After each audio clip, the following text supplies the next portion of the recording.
If you liked video, share it with your friends, subscribe to the channel for weekly updates for your brain. Bye. Indeed, Mr. Devical had balls of steel. One of the first and probably the most ballsy prank was by British aristocrat and poet Horace Devercole. Since he was from a very rich family, he was spending money and time as he wanted. Most often he was pranking people. One of his best jokes was selling tickets to the theatre. In the end, Tom Moore withdrew his petition and explained what happened. So he has given a award to a serial killer. Governors were touched by the description of the citizen and innovator. The resolution was approved without a single dissentient voice.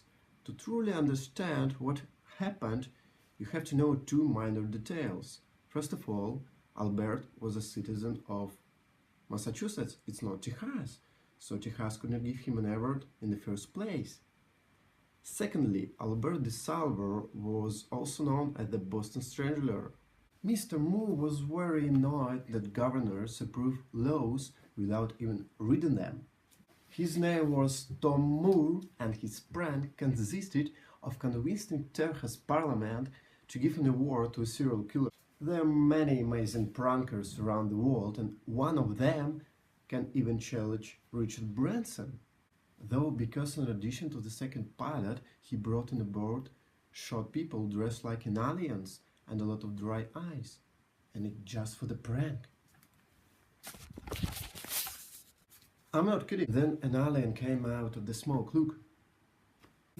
When the UFO finally landed, British policemen had their guns aimed at the ship and screaming,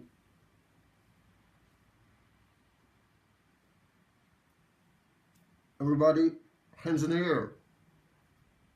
Soon flying saucers started floating above M25, which is a busy circular road around London.